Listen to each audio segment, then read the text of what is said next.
Je veux citer notamment les sanctions qui vont être décidées aujourd'hui à l'encontre de Xavier Moreau, ressortissant franco-russe basé en Russie, qui est un relais de la propagande du Kremlin en Europe.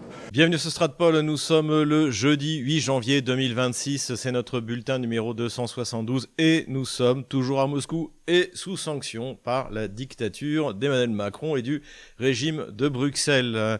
Avant de commencer cette vidéo, n'hésitez pas à aller voir en description comment vous pouvez vous abonner à tous nos réseaux sociaux. Comme je l'ai dit, beaucoup veulent m'aider directement, mais ce n'est pas possible. En revanche, il y a une cagnotte pour mon épouse, puisque elle n'est pas sous sanction. Donc, merci pour tous ceux d'ailleurs qui ont commencé à donner. C'est extrêmement important, ça nous réchauffe le cœur. Et voilà, ma femme d'ailleurs se considère comme une femme de décabriste. On va faire un petit peu d'histoire. Il y a exactement 200 ans, en 1825, il y avait un soulèvement d'une partie de l'aristocratie russe contre l'empereur russe et qui s'est très mal passé. Et donc, ils ont tous fini en Sibérie, au bagne de Chita. Et donc leurs femmes ont eu l'autorisation et les ont suivis en Sibérie dans des conditions souvent difficiles. Voilà, pour ceux que ça intéresse, c'est très bien raconté dans la pentalogie de Henri Troya, et notamment les femmes de Sibérie. Donc voilà, c'est un peu ce qui se passe. Il y a un mélange de dissidents, femmes d'exilés. Voilà, donc ça réchauffe le cœur. Donc merci beaucoup de votre soutien. Pour elle vous passe ses amitiés, vous souhaite également une bonne année et un joyeux Noël russe, puisque comme les Russes sont encore sur le calendrier julien, le Noël c'était le 7 janvier, et d'ailleurs les Russes fêtent alors modérément, parce que malgré tout sur la nouvelle année ils sont passés au 31 décembre comme tout le monde, mais malgré tout on fête quand même un peu l'ancienne nouvelle année, donc qui aura lieu le 13, donc là aussi d'avance, bonne ancienne nouvelle année. Continuez également à vous inscrire sur notre lettre d'information, c'est le meilleur moyen pour être sûr de contourner la censure quoi qu'il arrive. Vous avez dépassé les 25 000, donc il y a un gros afflux, et pour éviter notamment les spams, si on va vous envoyer un mail de confirmation, donc vous inscrivez, vous rentrez votre email et on vous envoie un mail de confirmation. Et puis sinon bien sûr, abonnez-vous à notre partenaire Géopolitique Profonde qui lui aussi continue le combat, et avec un numéro du mois de janvier avec plein d'auteurs que l'on apprécie. Voilà, donc tout ça est en description de cette vidéo. Je ferai régulièrement un point dans mes bulletins sur la situation judiciaire, c'est-à-dire où j'en suis par rapport à ma contre-attaque contre le régime d'Emmanuel Macron, et également contre l'Union européenne, contre le Conseil européen. Donc je vous informerai de tout ça. Ce que je peux vous dire, c'est que mes avocats ont commencé à travailler et que l'année 2026 va être très intéressante. Je suis en train de préparer quelques petits coups sympathiques, et puis finalement tout ça bien sûr s'inscrit dans la lutte des Français contre le régime d'Emmanuel Macron. Total soutien aux agriculteurs. Là je les vois sur les Champs-Élysées, ça me rappelait les Gilets jaunes. Malheureusement on n'a pas pu avoir cette convergence des luttes. Si seulement on avait à ce moment-là les dissidents qui sont poursuivis par le régime, les agriculteurs, les Gilets jaunes canal historique, les travailleurs, et puis la manif pour tous. Et ça aussi encore c'était une occasion ratée, parce que malheureusement la manif pour tous a été dirigée par des bourgeois de droite, mais des bourgeois quand même. Donc évidemment pour faire de la politique c'est pas ce qu'il y a de mieux, mais en tout cas on y arrivera et on va dans le bon sens. Encore une fois, le régime est aux abois, c'est pour ça qu'il prend des décisions stupides. Petite précision avant d'attaquer le dur de cette vidéo, j'ai cité la dernière fois un rapport qui avait été fourni par le Quincy Institute en disant qu'il était financé par George Soros, donc néoconservateur. Mon ami Guy Métan, que je salue, journaliste, m'a amené à nuancer ma déclaration par rapport à ce côté néoconservateur en me disant que oui, c'est vrai que George Soros finance le Quincy Institute, mais que finalement aujourd'hui la tendance dominante c'est plutôt au contraire le paléoconservatisme, c'est-à-dire anti-impérialiste, contre les interventions militaires des États-Unis et précisément chez leurs voisins ou partout dans le monde. Donc voilà, je voulais juste préciser ça. Mais tout de suite, économie, et avant tout, n'hésitez pas à venir investir en Russie. Ça, vous pouvez le faire avec Divergence Service, c'est en description de cette vidéo. L'avantage, ça je peux le dire, c'est que quand vous êtes en Russie et que vous ouvrez un compte, votre argent vous appartient toujours. Voilà. Et donc on ne peut pas, sous le caprice du prince, vous le bloquer, vous le voler.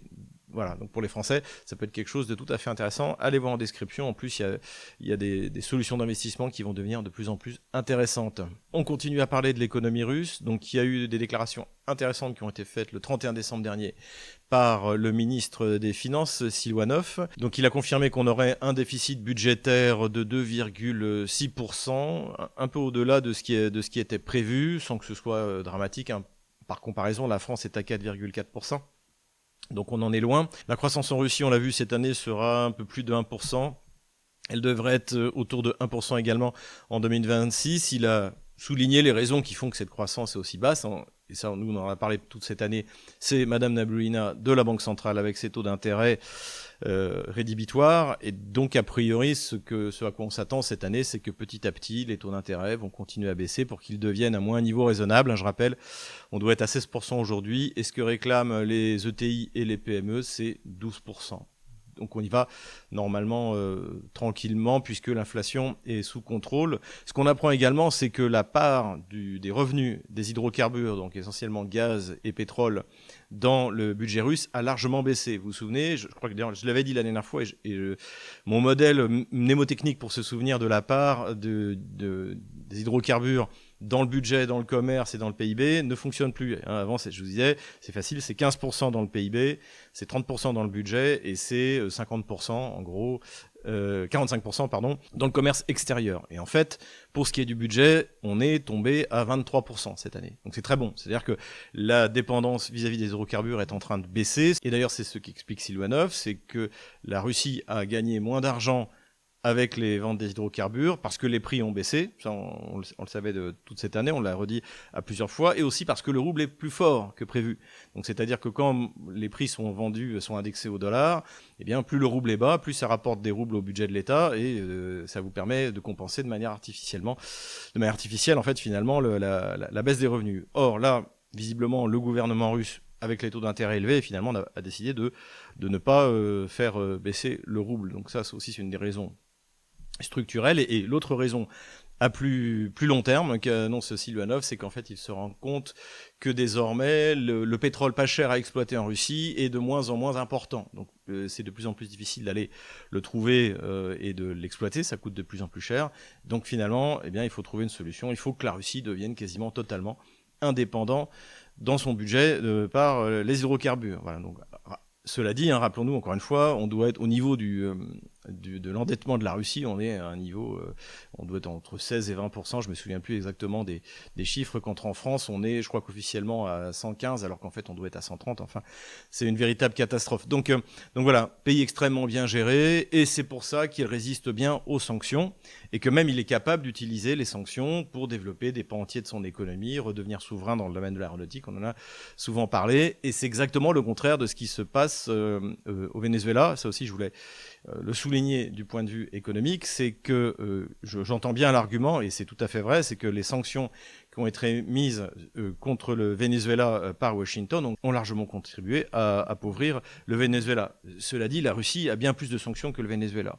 Mais le problème du Venezuela aussi, pour tenir, et je souhaite que le Venezuela tienne bon face à l'impérialisme américain, je pense que c'est tout à fait légitime pour les Vénézuéliens, le fait est que si ça marche pas, c'est parce qu'ils sont en économie socialiste. Et le socialisme ne fonctionne pas plus en France qu'au Venezuela. Finalement, d'ailleurs, au niveau de la corruption et au niveau de l'inefficacité économique, on est des pays assez voisins. Je pense que d'ailleurs, il y a sans doute même plus de trafic de drogue en France qu'au Venezuela. Ça vaudrait le coup de l'analyser. Donc voilà, c'est le problème encore une fois, c'est que pour tenir bon face aux sanctions, il faut avoir une économie qui fonctionne, c'est-à-dire en gros une économie de marché avec un État stratège qui planifie les infrastructures, le régalien, etc. Ça, je le concède tout à fait, mais c'est pas ce qu'on a au Venezuela. On a une économie socialiste hyper corrompue, avec une hyperclasse incompétente, hyper corrompu. D'ailleurs, on va en parler tout à l'heure, mais c'est comme ça d'ailleurs que les Américains ont pu kidnapper Maduro. C'est grâce à la corruption d'une partie de la classe dirigeante vénézuélienne. Donc, c'est quelque chose qui est important de souligner. C'est que les sanctions, oui, ça explique une chose, mais encore une fois, jamais un pays n'a été aussi sanctionné que la Russie. Et pourtant, il s'en sort très bien. L'URSS, qui était un espace économique encore plus vaste, avec le Comecon en plus, donc qui était contrôlé par l'Union soviétique, eh bien, était exsangue à la fin des années 80, parce que le système socialiste ne marche pas. Ça n'a jamais marché. Mais bon, vous aurez toujours quelqu'un pour nous expliquer que c'est parce qu'en fait, on s'y est mal pris. Et que le prochain coup, ça va marcher, c'est certain. Ce que j'espère, c'est que la prochaine expérience socialiste n'aura pas lieu en France, si possible, et qu'elle essaie de faire ça, je sais pas, en Pologne ou dans les Pays-Bas, ce sera très bien. Ce qui m'amène à parler du politico-stratégique, et évidemment, il est impossible de ne pas parler de ce qui s'est passé au Venezuela. Alors, j'avais fait une réaction un peu à chaud pour Divergence politique, la chaîne d'Alexis Tarat que je vous recommande d'aller regarder, et je ne m'étais pas trop trompé. Déjà, j'en avais conclu que pour faire une opération comme ça, il y a forcément de la corruption. Depuis, j'ai regardé pas mal de véritables spécialistes de l'Amérique du Sud. Je vous recommande d'ailleurs Romain Migus sur le Venezuela, et puis également un ancien de la CIA qui a été interviewé, qui s'appelle Ron Aledo, et qui expliquait que vraisemblablement, il y a eu de la corruption pour permettre comme ça de s'emparer de Maduro, de sa femme, de tuer 32 gardes du corps cubains, et puis l'absence de réaction de l'armée. Donc a priori cette intuition était bonne, puisque d'ailleurs un certain général, Javier Marcano Tabata, qui dirigeait précisément la protection de la présidence, eh bien, a été démis de ses fonctions et arrêté. Donc je pense que c'est pas le premier ni le dernier qui va être arrêté et sanctionné. Ça veut dire que oui, en effet, c'est une belle opération, non pas militaire, mais de la CIA. C'est un coup de main organisé par des forces spéciales et patronné, on va dire, encadré par la CIA. Je pense que ça a été vendu à Donald Trump et il a dit pourquoi pas. Une des raisons, c'est que parce qu'en fait, il est rentré en conflit avec le Venezuela aussitôt arrivé à la présidence américaine, poussé pour ça par Marco Rubio, évidemment. Je pense que le pari, c'était pour sortir de cette crise, de renouveler ce qu'il avait fait en Iran, c'est-à-dire on bombarde un truc, on dit que c'est magistral, que tout est détruit, et puis comme ça on peut trouver la paix. Là, je pense qu'il voulait faire la même chose. Le problème, c'est que visiblement, et c'est pour ça que c'est pas une opération militaire, c'est que le terrain n'a pas été tenu. Oui, le président a été enlevé, mais pas plus que les morts en masse au sein du Hezbollah, du Hamas ou en Iran n'ont amené à la chute de ces pays ou de ces structures. Eh bien, finalement, la disparition de Nicolas Maduro, qui en plus se comporte bien devant les caméras en tant que prisonnier, avec beaucoup de classe, eh bien, fait que finalement le régime n'a pas l'air sur le point de tomber. Alors on va voir, j'imagine que si jamais la CIA a réussi à corrompre un général qui était chargé de la sécurité du président, il y a d'autres personnes à l'intérieur qui sont corruptibles, mais il y a aussi le rôle de la population vénézuélienne. Peut-être que là, ils n'ont pas du tout envie de se soumettre à une des injonctions, à un blocus, parce que c'est de ça dont il s'agit.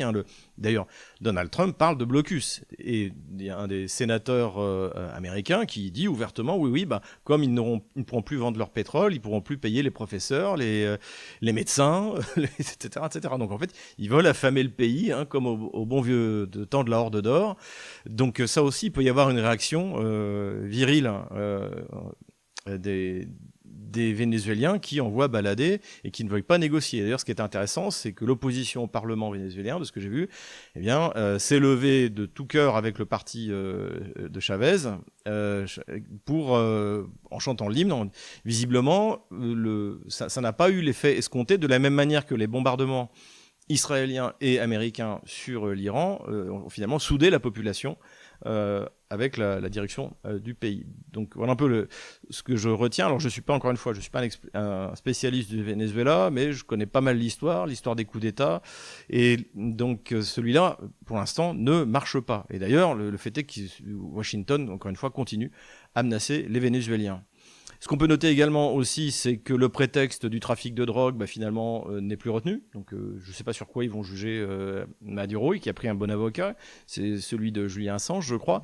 Donc là aussi, le procès va être intéressant. Et le fait que Trump ait décidé de ça sans demander l'avis du Congrès peut très bien se retourner contre lui. Et je crois que d'ailleurs, une des raisons aussi qui fait qu'il y a une espèce de fuite en avant sur l'international, c'est les problèmes qu'il a à l'intérieur du pays. Les mi-termes, pour l'instant, s'annoncent plutôt mal, de ce que me disent mes amis, encore une fois, spécialistes des États-Unis. On en a beaucoup. Nicolas Mirkovitch, Youssef Indy et Alain Le Bihan également, qui a publié sur notre cher allié américain, n'est-ce pas ?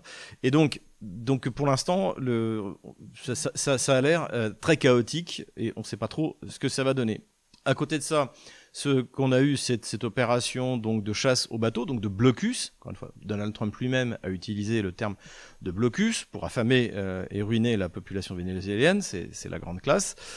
Et donc ce blocus consiste à arraisonner les bateaux qui viennent à vide prendre du pétrole ou le renvoyer ailleurs. Et donc on a eu ce fameux épisode où 2 bateaux qui battaient soudainement pavillon russe, eh bien, ont été arraisonnés au large de l'Angleterre. Donc visiblement, d'ailleurs l'Angleterre s'en est vantée. Ça a été organisé par les Anglais. Donc on est vraiment dans la piraterie à l'anglo-saxonne. Et donc l'équipage a été arrêté. Et donc ce qui est d'ailleurs assez amusant, c'est que sur une vingtaine de membres d'équipage, il y a 20 Ukrainiens, 2 Russes et je crois 4 Géorgiens. Donc là aussi c'est toujours assez intéressant. Donc la Russie et la Chine ont réagi très durement. Donc visiblement, ça veut dire que Vladimir Poutine, même s'il s'entend bien avec Trump, même si les Russes sont quand même très satisfaits, on va en reparler, de ce que surtout ce que ne fait plus Trump, c'est-à-dire notamment de financer l'Ukraine, malgré tout, il n'y aura pas de concession dans d'autres domaines. Et cette tendance à la piraterie, qui est avant tout l'œuvre de l'Angleterre, que ce soit en mer Noire ou en mer Baltique, ça c'est un vrai danger. Parmi les conséquences de ce qu'on observe en ce moment, moi, ce qui m'inquiète le plus, et je l'ai toujours dit, le problème, ce sera dans la Baltique. Tôt ou tard, il y a des pays irresponsables, notamment la Pologne, notamment l'Angleterre. Ils sont en train de perdre la guerre. Jusqu'où sont-ils prêts à aller? C'est la question qu'on peut se poser. Et puis, quelle va être la réaction russe? Au bout d'un moment, est-ce que les Russes vont se mettre aussi à arrêter ou à couler des bateaux? Pour l'instant, heureusement, on a Vladimir Poutine, qui, comme le disait très bien Thierry Mariani, est prix Nobel de patience. Voilà un peu ce qu'on pouvait dire. Alors, évidemment, tout de suite, la réaction, alors que ce soit chez les gauchistes ou chez les droits attardés, qui finalement, dans leur tête, fonctionnent un peu pareil, c'est de dire, oui, quel coût monstrueux pour la Chine, pour la Russie. Alors, heureusement, là aussi, on a les travaux de Laurent Michelon, qui a publié ce graphique dans lequel on voit que le Venezuela ne fait même pas partie des 10 premiers fournisseurs de pétrole à la Chine, et que ça représente, je crois, 4% des achats chinois en tout. Donc c'est pas du tout critique pour la Chine. C'est très bon pour la Russie parce que par conséquent, eh bien, Pékin constate que heureusement qu'il y a des partenaires fiables comme la Russie, comme l'Arabie Saoudite, et c'est ça qui est donc imaginer que ça affaiblisse la Chine et la Russie, c'est absurde. On a pu se lire également dans le Figaro, je crois que c'est ce pauvre Berluet qui est l'attaché du Figaro ici à Moscou, qui comprend rien à la Russie, ça fait pourtant déjà maintenant plusieurs années qu'il est là, et là qui expliquait que c'était le grand allié de la Russie en Amérique du Sud. Non, il y a des accords de défense, comme l'a dit Vladimir Poutine lui-même, mais c'est pas non, le grand allié, on va dire, de la Russie et de la Chine en Amérique du Sud, c'est le Brésil, et qui est un pays en plus qui économiquement est en parité de pouvoir d'achat est dans les 10 premiers devant la France désormais, donc qui est un gros client pour la Chine, un gros acheteur également pour la Russie. Donc c'est la réalité. La réalité, c'est ça. Et encore une fois, le régime est encore en place et pour l'instant, en tout cas dans le discours, Madame Rodriguez, donc la vice-présidente, a l'air très très motivée pour continuer à avoir une vision, une approche équilibrée et tout en tendant d'ailleurs la main aux États-Unis, mais comme l'avait fait Maduro. Évidemment, les États-Unis pourraient être un très bon client pour le pétrole vénézuélien, se remettre à investir, comme d'ailleurs ça avait été partiellement autorisé à l'époque je crois que c'était de Biden, et puis puisque des raffineries notamment américaines, certaines sont vraiment adaptées au pétrole qui est très spécifique, de pétrole vénézuélien, même si c'est 20% des réserves mondiales, c'est un pétrole qui coûte très cher, même plus cher que je crois le pétrole de schiste à utiliser. Là aussi c'est pareil, s'imaginer que tout d'un coup on va avoir des millions et des millions de barils qui vont faire baisser les prix, et puis ça va faire comme dans les années 80 où l'URSS s'était effondrée à cause de la baisse des prix qui était organisée soi-disant par l'Arabie Saoudite et les États-Unis. Ça c'était un des mythes d'ailleurs qui était entretenu pendant des années, auquel d'ailleurs j'ai adhéré jusqu'à ce que je commence à travailler dessus. En fait, dans les années 80, la baisse des prix du pétrole a embêté tout le monde, à commencer par l'Arabie Saoudite et les États-Unis. Et bien sûr également l'URSS, et elle n'était pas due à un complot international organisé entre Riyad et Washington, mais parce qu'à l'époque l'OPEP fonctionnait beaucoup moins bien, et donc tout le monde produisait, il y avait des engagements mais personne ne les tenait, tout le monde produisait dans tous les sens. Aujourd'hui c'est quand même mieux organisé, et les États-Unis souffriraient bien plus de prix bas du pétrole avec leur pétrole de schiste que la Russie. Évidemment l'Arabie Saoudite. Donc voilà, on est un peu dans du n'importe quoi. De manière globale, là aussi, encore une fois, je vous renvoie aux travaux de Youssef Indy. Ce à quoi on assiste, eh bien, c'est que finalement, c'est aussi une mise en œuvre du nouveau plan de sécurité nationale qui a été publié il y a quelques semaines par l'administration Trump, et ce qu'ils appellent la doctrine Trump-Monroe, c'est-à-dire l'Amérique, le continent, aux Américains du Nord, des États-Unis, parce que même le Canada, a priori, ce qui est prévu pour lui, c'est aussi une espèce de colonisation, comme le Groenland. Donc voilà, donc on est dans finalement une redéfinition du rapport de force, des objectifs géostratégiques américains, mais tout ça me paraît pour l'instant extrêmement chaotique. Quelle position pour la France? Donc bon, pour la France d'aujourd'hui, de toute manière, elle peut rien faire. D'ailleurs, on le voit. Alors, Barrot condamne un petit peu, Macron pas du tout. Finalement, ils savent pas trop. Ils observent. Ça, ils observent. Ils sont là.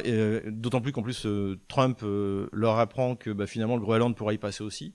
Donc là, c'est la panique générale. Donc, pour la France de Macron, il n'y a pas grand-chose à faire. Il n'y a rien à faire à part observer. Pour la France éternelle, la vraie France, pour les Françaises, ce qui se passe est une bonne chose. C'est-à-dire que ça peut amener à la destruction de l'OTAN. S'il prenait l'envie à Donald Trump de s'emparer du Groenland, c'est la fin de l'OTAN.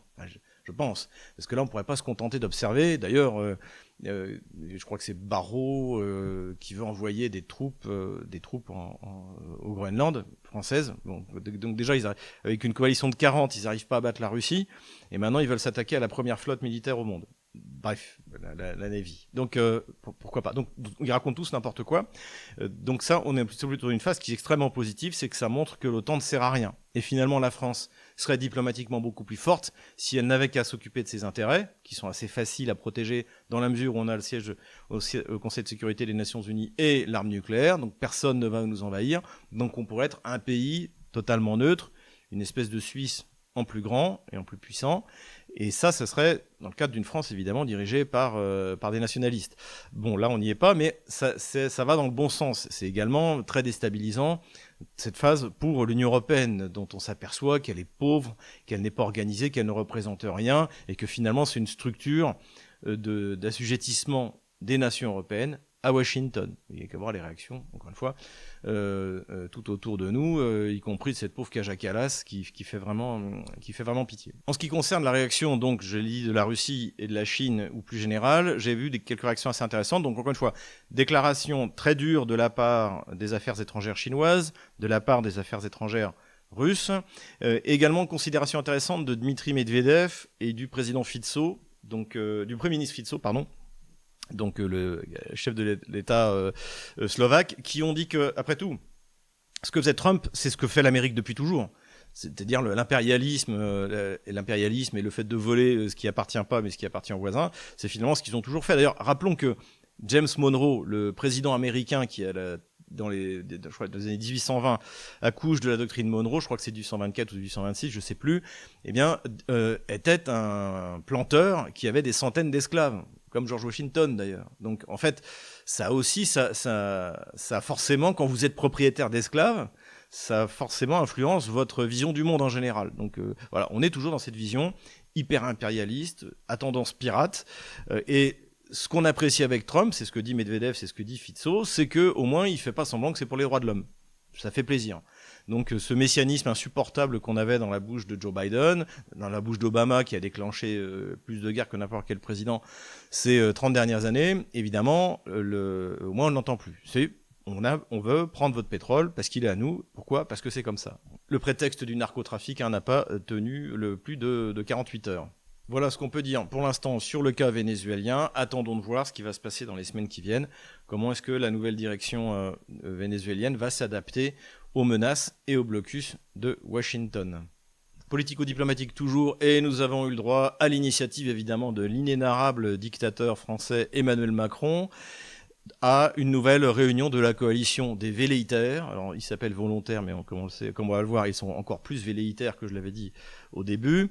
Et donc ils se sont réunis à Paris pour trouver une solution pour des garanties de paix. Donc évidemment, cette énorme montagne de bêtises a accouché d'une souris, puisque finalement on a eu un texte dont on a l'impression qu'en fait il était validé seulement par Zelensky, Macron et Starmer, le Premier ministre anglais. D'ailleurs, les deux sont à 11% dans les sondages en ce moment, c'est assez rigolo. Et donc, qu'en quoi, dès qu'il y aura un cessez-le-feu, ils enverraient des troupes. Bon, là, les Russes ont réagi en disant si vous envoyez des troupes, on va leur taper dessus. Donc, ils enverront personne. Et en plus, l'Allemagne a dit non.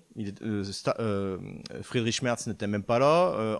Mais en revanche, en disant que ils allaient prendre en charge la défense de l'Ukraine et de l'Europe. Comme le souligne d'ailleurs Édouard Husson, meilleur spécialiste français de l'Allemagne, il serait peut-être temps que Berlin se souvienne des engagements du traité qui ont permis la réunification après la chute du mur de Berlin le 9 novembre 1989, où effectivement l'Allemagne n'était pas censée redevenir une puissance hégémonique et impérialiste en Europe.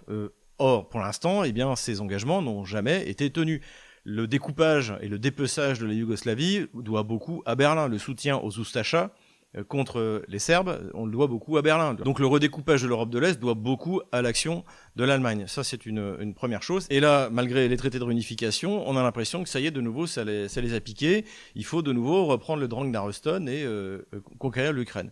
Mais cela dit, encore une fois, il n'y a pas d'alignement de Friedrich Merz vis-à-vis des déclarations ridicules, grotesques, qui font rire tout le monde d'ailleurs ici en Russie, d'Emmanuel Macron et de Starmer. Je ne parle même pas de Zelensky. Déclaration d'autant plus grotesque que finalement les Américains ne l'ont pas signé, si on en croit Politico, et que Witkoff et Kushner, qui étaient présents à cette occasion, là, ce sommet des velléitaires, finalement, ont annoncé quelques banalités. On dit comme d'habitude que les choses avançaient bien. Voilà. En fait, ce qui avance bien, c'est l'armée russe, et c'est ça qui va régler le problème définitivement en Ukraine.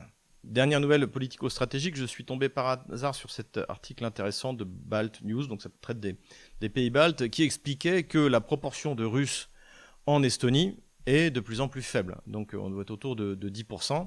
Et ça, je pense que c'est une excellente nouvelle. Et notamment, c'est que finalement, les provocations qui pourraient être faites pour pousser la Russie à la faute, alors Vladimir Poutine n'irait jamais à la faute, mais qu'en sera-t-il de son successeur ? Peut-être que la Russie, au fait de sa puissance, se dira après tout pourquoi laisser les Russes, qui ne sont même pas des citoyens dans ces pays baltes, se laisser persécuter. Eh bien, allons faire un raid. D'ailleurs, c'était une des rares choses pas stupides qu'avait dit le colonel Goya, en disant finalement la Russie, ce qu'elle pourrait faire dans les pays baltes, c'est un raid pour montrer que l'OTAN ne peut rien faire. Et c'est vrai. Si la Russie décide de rentrer dans l'Estonie, de descendre jusqu'en Lituanie et de repartir finalement sans rien faire, c'est que pourra faire l'OTAN ? Rien. Donc ça, c'était une première chose. Mais le prétexte pour que la Russie fasse ça, évidemment, ce serait les persécutions qui sont réelles encore aujourd'hui, sur lesquelles d'ailleurs le modèle a voulu être copié par les bandéristes en Ukraine, contre la population russe. Mais finalement, la population russe diminue, et elle ne va aller qu'en diminuant encore plus, notamment dans ces pays qui vont être de plus en plus pauvres, au fur et à mesure que l'Allemagne, la France et l'Italie, qui sont les contributeurs principaux au budget de l'Union européenne, s'appauvrissent. Il y aura de moins en moins d'argent pour les pays mendiants comme la Pologne ou les pays baltes, et donc ça provoquera forcément un affaiblissement. Donc déjà que la courbe démographique depuis la chute de l'URSS de ces pays s'est effondrée, eh bien visiblement ce à quoi on insiste, c'est finalement il n'y a que les Russes âgés qui restent, et les jeunes ils vont dans des pays plus prospères, notamment la Russie. Aujourd'hui, s'il y a des russophones dans les pays baltes, pourquoi rester en Lituanie, en Estonie ou en Lettonie ? Il n'y a rien à y faire. Alors qu'en Russie, il y a tout à faire. C'est le futur de l'Europe, de toute manière, la Russie est le futur de l'Europe. Donc voilà, donc c'est plutôt une bonne nouvelle.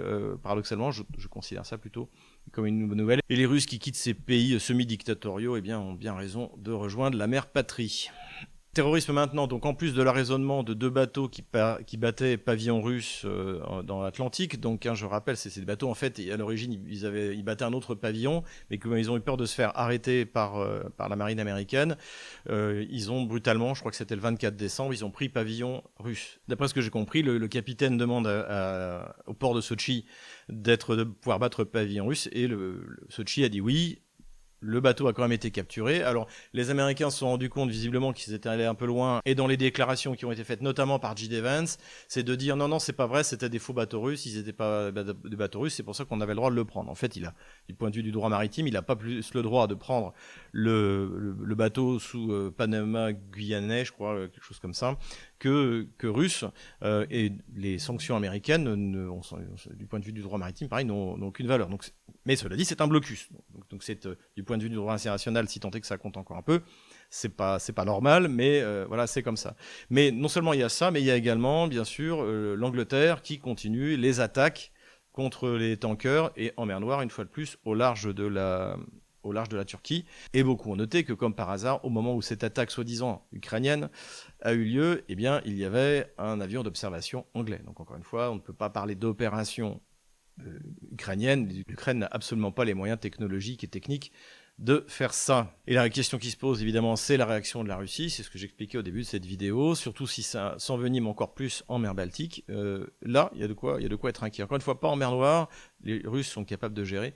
Mais en mer Baltique, c'est plutôt inquiétant. Ce qui est aussi terrible, c'est qu'à chaque fois que les Anglais font ça en disant que c'est les Ukrainiens, les Russes en remettent une louche sur le port d'Odessa, sur toutes les infrastructures portuaires, contribuant davantage à ruiner l'économie kievienne. Ce qui fait que d'ailleurs, plus l'économie kievienne sera ruinée, plus l'aide des Européens devrait être importante. C'est plus 90 milliards qu'il faudra bientôt, si tant est qu'il soit donné, mais c'est quasiment le double. Donc en fait, on est dans un cercle vicieux, mais on voit toujours le côté, la politique extrêmement nocive de Londres, du MI6, qui maintenant, perdu pour perdu, eh bien, on va essayer de généraliser, de faire une guerre sous-marine ou marine à outrance. Voilà. Donc ça, c'est un des aspects qui peut être inquiétant. Et vous me connaissez, ceux qui me suivent, je ne suis pas du genre à vous expliquer toutes les 24 heures que ça y est, c'est la Troisième Guerre mondiale. Mais là, ce qui se passe, encore une fois, sur la circulation maritime, c'est du casus belli. Donc, voyons jusqu'où ça ira, mais à suivre. Terrorisme toujours. Les Kieviens ont accusé à un moment la Russie d'avoir bombardé un centre commercial à Kharkov. Sauf que, eh bien, l'explosion de ce centre commercial a été filmée par des habitants.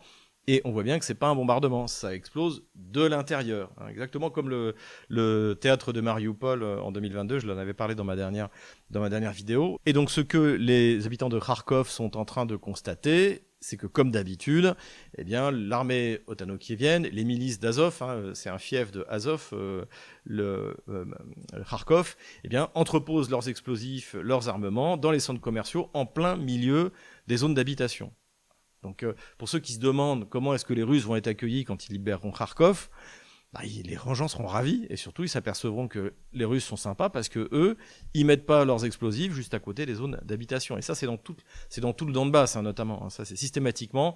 C'est aussi pour ça d'ailleurs que les otano-kieviens avaient besoin des grandes villes de l'est de l'Ukraine pour se barricader parce qu'ils savaient très bien que les Russes hésiteraient à utiliser des armes thermobariques, des missiles pour attaquer les postes de commandement ou les dépôts de munitions en plein milieu de la population civile. Voilà. Donc encore une fois, c'est la manière dont l'OTAN fait la guerre en Ukraine. Il faut bien le garder à l'esprit. Terrorisme, enfin, puisqu'on peut assimiler la chasse à l'homme qui a lieu dans toute l'Ukraine à du terrorisme. Et il y a eu un reportage intéressant sur la Deutsche Welle. Donc la Deutsche Welle, c'est comme France 24 ou Russia Today, si vous voulez. Donc c'est l'organe de communication extérieure, de presse pour l'étranger de l'Allemagne. Et donc c'est pas un agent du Kremlin. Et là, ils ont fait un reportage sur ces chasseurs d'hommes, donc à Lvov. Donc à Lvov, on est au cœur du bandérisme. Hein. C'est là où vous trouvez les gens les plus fanatiques. C'est d'ailleurs encore une fois cette partie de l'Ukraine dont les Russes ne voudront jamais, contrairement à ce qu'on nous expliquait depuis longtemps. Et là, en fait, on suit ces chasseurs d'hommes et qui font part de leur tristesse parce que même à Lvov, ils sont considérés comme une menace pire que l'armée russe. Donc c'est vous dire à quel point on en est en ce moment en Ukraine, c'est-à-dire que même dans la partie la plus fanatique, avec en plus la secte uniate qui ne fait qu'accroître le fanatisme dans ces zones-là, eh bien finalement personne n'a envie d'aller se battre parce que personne ne croit à l'entité bolchevique ukrainienne. Les habitants, les Galiciens, ils veulent rester dans leur Galicie. Alors ils se rendent pas compte qu'une fois qu'ils seront séparés du reste de l'Ukraine, il va falloir travailler. C'est fini de vivre sur le travail des habitants du Donbass, d'Odessa ou de l'Ukraine centrale. Armement maintenant et une petite polonaiserie. Il y a eu une interview très intéressante qui a été donnée par le ministre des Affaires polonais, Sikorski, donc néoconservateur affilié aux États-Unis, notamment par sa femme, aux néoconservateurs américains. Donc il a donné une interview, donc il a dit plusieurs choses, beaucoup de bêtises, mais surtout il a annoncé que désormais, la production de drones ukrainiens était transférée peu à peu en Pologne. si vous vous souvenez, j'avais émis quelques doutes à l'époque. On m'expliquait que KNDS, Rheinmetall allait construire des usines en Ukraine pour produire des munitions. Et là, quand on voit ce qui se passe dans l'espace ukrainien, notamment les questions énergétiques, on va le voir, la région de Dniepropetrovsk, il n'y a plus d'électricité du tout.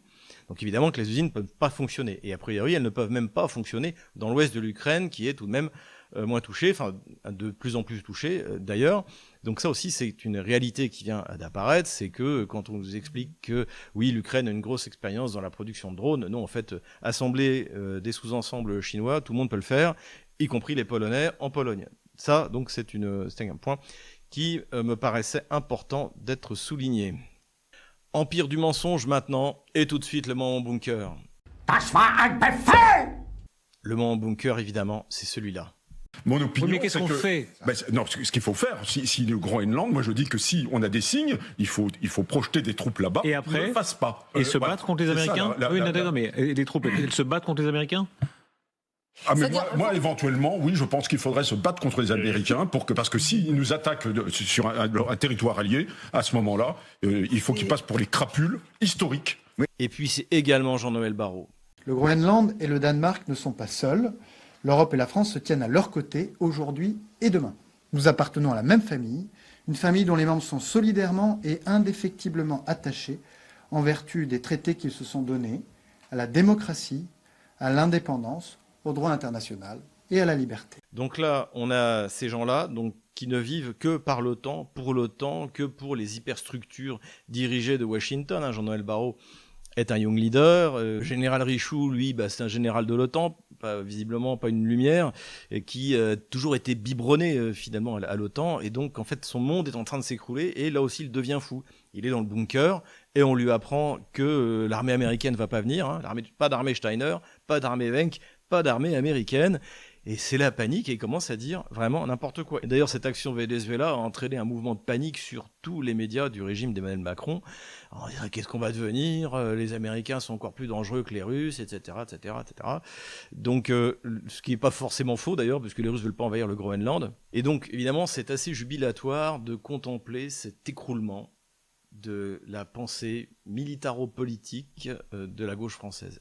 C'est un vrai bonheur. Considération militaire générale maintenant, il y a beaucoup de remaniements, on en a parlé pas mal dans toutes les presses internationales, au sein de l'appareil de Zelensky. Donc les Américains ont obtenu la peau de Yermak, son chef de cabinet. Il vient d'être remplacé par celui qui est présenté comme un maître espion, Boudanov, le général Boudanov. On en a parlé, j'en ai parlé dans mon bouquin Ukraine, pourquoi la Russie a gagné, puisque c'est lui qui avait quand même annoncé, je crois que c'était début 2024, que finalement les Ukrainiens qui voulaient vraiment se battre pour l'entité ukrainienne étaient morts en 2022. Donc j'avais cité dans le bouquin. Encore une fois, c'est pas la peine d'aller inventer des trucs, ils le disent eux-mêmes.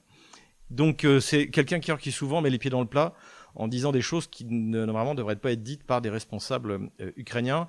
C'est pas du tout un maître espion, c'est pas une flèche. Sa grande réussite, en fait, lorsqu'il était à la tête du renseignement militaire, le GUR, sa grande réussite, ça aurait été de coopérer avec les bandits ukrainiens qui vont voler les économies des retraités ou qui font faire aux adolescents.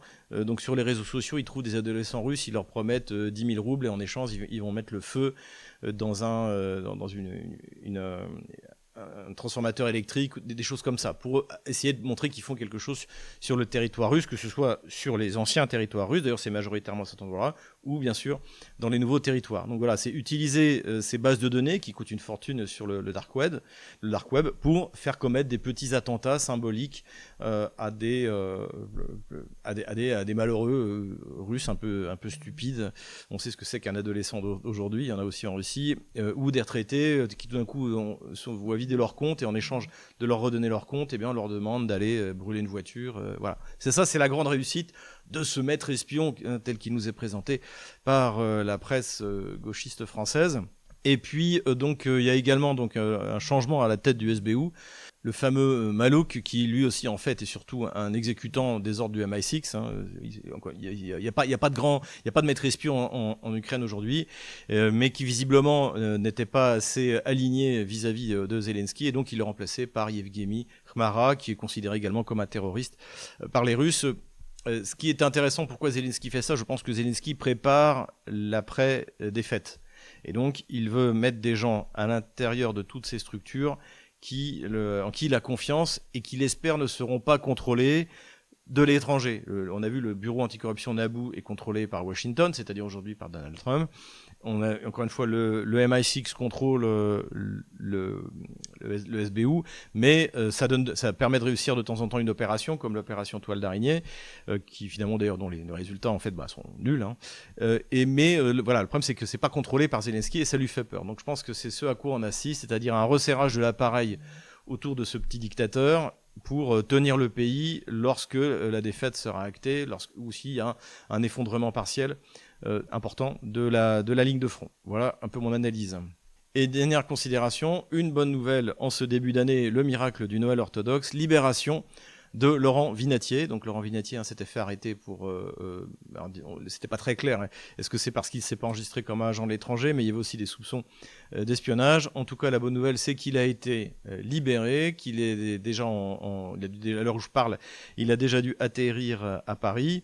Ce qui est intéressant, c'est qu'il a été échangé contre un joueur de basket russe qui s'appelle Danil Kasatkine, avait été arrêté en France en juin dernier à la demande des États-Unis. Soi-disant parce que c'était un hacker, voilà, on ne sait pas trop pourquoi, mais ça veut dire que donc, cet échange est un échange tripartite. Visiblement, la France a dû demander l'autorisation aux États-Unis d'échanger ce basketteur contre Laurent Vinatier. Bon, en tout cas, c'est une très bonne nouvelle, et comme ça, on peut dire que l'année 2026 commence bien. Et nous revoilà sur la carte des opérations militaires. Alors, on va commencer par les frappes dans la profondeur. Donc là, on a retenu surtout cette semaine cette attaque au large des côtes turques. Alors, ce n'était pas les eaux territoriales, ça, je pense que les Anglais n'oseraient pas le faire. Voilà, ça a eu lieu à peu près à cet endroit-là. Les Russes, eux, continuent les bombardements massifs sur toute l'Ukraine, particulièrement sur Odessa, sur toutes les infrastructures portuaires et particulièrement sur la région de Dniepopetrovsk. C'est une des plus grandes régions et encore une région industrielle en Ukraine. Et donc là, il n'y a plus d'électricité depuis plusieurs jours, quasiment plus aucune électricité. Et les Russes continuent à taper. Au moment où je préparais cette vidéo, c'était les installations électriques autour de la ville de Kryvyi Rog qui ont été frappées. Donc les Russes ont vraiment décidé de mettre le paquet, comme le notait fort bien Military Summary, et donc la chaîne YouTube que je vous recommande, en frappant cette région de Dnipropetrovsk, c'est un handicap important. C'est aussi une manière de frapper toute la logistique vers le Donbass et même vers le sud de la région de Kharkov, et bien sûr également pour libérer Zaporozhye. Donc voilà, les Russes mettent le paquet en ce moment dans ce domaine-là. Sur la ligne de front, ça n'a pas trop bougé cette semaine, mais il y a quand même eu quelques déplacements. La raison en est, c'est que quoi qu'il arrive, les Russes ont fêté le Noël orthodoxe, et donc il y a eu en quelque sorte une trêve relative à ce moment-là. Cela dit, les Russes continuent à avancer. Donc en direction de Zaporozhye, les Russes ont pris la localité de Bratskoye à cet endroit-là. Donc ils continuent à progresser tranquillement. Plus à l'est, comme on le voit, ils consolident leur position à la sortie de Pakrovsk, tout en continuant de nettoyer les derniers foyers, donc où il y a encore des soldats otano-kieviens qui sont cachés autour de Mirnograd, Pakrovsk, mais tout ça, on a mis déjà la ligne de front à cet endroit-là parce que ce n'est plus critique. Et les Russes, d'ailleurs, continuent à pousser vers Novi Donbass, vers Bilitsky, à cet endroit-là. Et le but, évidemment, c'est de prendre Dobropila à cet endroit-là. Les Russes ont quasiment nettoyé la localité de Toretsk à cet endroit-là, mais les Ukrainiens sont en train d'essayer d'organiser des contre-attaques. On va voir ce que ça va donner.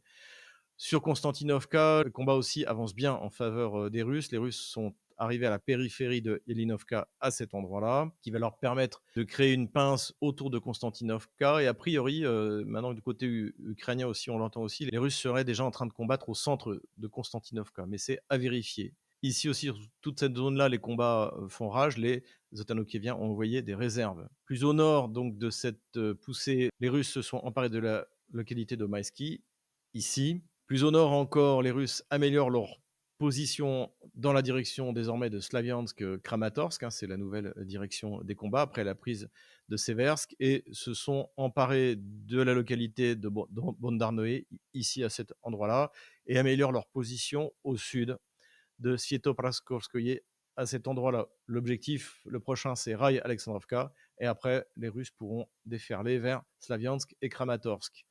Slaviansk, si vous vous souvenez, on l'avait dit ça aussi déjà en 2022-2023, ce sera beaucoup plus facile que Kramatorsk parce que c'est dans un fond de vallée, alors Kramatorsk est plus en hauteur. Donc, il est possible que les Russes commencent par Slaviansk précisément, d'autant plus qu'ils avancent du côté de Liman. Comme on le voit ici, ils sont arrivés à la périphérie nord de Liman et ils exercent une action pour en fait couper toute la logistique à l'intérieur de ce bastion.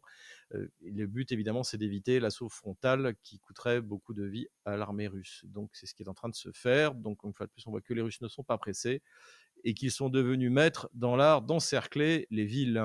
Rien de particulier du côté de Borovaya, sinon que les Otano-Kieviens ont lancé plusieurs contre-offensives. Donc, je n'ai pas modifié la ligne de front. Il y a toujours des combats à peu près à cet endroit-là. Les Otano-Kieviens contre-attaque. Sur Kupiansk, c'est toujours le brouillard de la guerre. Selon plusieurs observateurs, y compris les plus pessimistes, visiblement, l'assaut kievien s'essouffle, mais il y a toujours des réserves qui sont envoyées par Kiev. Donc, visiblement, on peut dire que la 4e bataille de Slaviansk était l'effort principal de l'armée otano-kievienne, elle a dû prélever des forces sur tout le front pour essayer d'obtenir une victoire qui, a priori, elle n'aura pas. Les Russes d'ailleurs, donc sur la rive est de la rivière Oskol, se sont emparés de la localité de Podoli. Des vidéos qui le confirment ont commencé à arriver, mais ce serait une prise tellement importante qu'il faut quand même la regarder avec prudence. On verra la semaine prochaine si c'est confirmé ou pas. En tout cas, ça voudrait dire que la partie est est nettoyée par les Russes, et pour les Otano-Kieviens, ce serait évidemment une très mauvaise nouvelle. Sur la ligne de front à l'ouest de la rivière Oskol, donc autour de la ville de Kupiansk, donc les Russes tiennent toujours le centre de la ville, mais les groupes otano-kieviens continuent à s'infiltrer, donc je ne suis sûr de rien ni de cette ligne de front-là, ni de celle-là. A priori, les Russes, en plus, auraient réussi à percer au nord vers Moskovka, à cet endroit-là, donc ce qui posera un gros problème d'approvisionnement pour les forces otano-kieviennes. Mais là aussi, ce n'est pas réellement confirmé. Les Russes également auraient progressé vers Tishinkovka à cet endroit-là. À vérifier, soyons extrêmement prudents, c'est toujours le brouillard de la guerre. Du côté de Volchansk, les Russes se sont emparés de Semenovka à cet endroit-là et de Gravskoye à cet endroit-là. Ils essaient de pousser par ici, mais pour l'instant, ça n'avance pas. Plus à l'ouest, donc en direction de Soumy. Donc là, les Russes profitent du prélèvement de réserves pour être envoyés précisément sur Kupiansk pour continuer à avancer. Ils tentent de s'emparer, comme toujours, de Ryosnoye à cet endroit-là et ils avancent. Donc ils ont maintenant la périphérie de Malaya Korchavkovka à cet endroit-là et visiblement le rythme de progression est assez important. Voilà. Et puis encore une fois, toujours peut-être une perspective d'offensive dans la région de Tchernigov. Pourquoi pas repartir en direction Kiev? Ça pourrait être intéressant. Voilà, je retire la ligne de front de la semaine dernière. Voilà où nous en sommes le jeudi 8 janvier 2026. Voilà, j'espère que cette vidéo vous a plu. N'hésitez pas à vous inscrire encore une fois à tous nos réseaux sociaux, c'est extrêmement important. J'ai oublié au début, mais merci au JDD, au Journal du Dimanche, d'avoir parlé de mon cas. Ça fait plaisir puisque c'est quand même un grand média, d'un groupe extrêmement important. Ça veut dire qu'il n'y a pas forcément que les médias dissidents qui osent en parler. Et puis en plus, avec un bon article sur la tentation totalitaire d'Emmanuel Macron, la tentation totalitaire, je vous recommande le livre noir de la gauche française. De toute manière, Macron s'inscrit dans la lignée de Robespierre, de Saint-Just, Danton. Voilà, répression, répression, répression. La gauche bourgeoise ne sait faire que ça. D'ailleurs, du point de vue des personnalités, c'est assez intéressant parce qu'en fait, c'était, je ne sais plus qui disait ça, c'était beaucoup d'avocats à moitié ratés qui ont fait la Révolution, notamment la Terreur, Danton, Robespierre, cette espèce de Robespierre, un personnage épouvantable, fanatique, sans enfant, vraiment d'une violence inouïe. Et Saint-Just, pareil, 26 ans, absolument aucun scrupule, un fanatisme et une violence inouïe. Donc on a à peu près vraiment des profils qu'on retrouve un peu toujours, que ce soit Jean-Noël Barrot, que ce soit Emmanuel Macron, toujours un côté d'ailleurs un peu immature qu'on devait retrouver, je pense, chez Saint-Just, une espèce de décalage, d'incompréhension, de sociopathie vis-à-vis du réel. Voilà. Il y a beaucoup de choses qui, je pense d'ailleurs, dans ce que fait Emmanuel Barrot contre nous, je pense qu'il y a beaucoup aussi de problèmes personnels en fait chez cet homme-là. Voilà. Bon, en tout cas, le combat continue. Comme vous le voyez, on est toujours très motivé. N'hésitez pas à aller faire un petit tour en description, voir comment vous pouvez aider ma famille. Mais en attendant, tenez bon, courage, on les aura.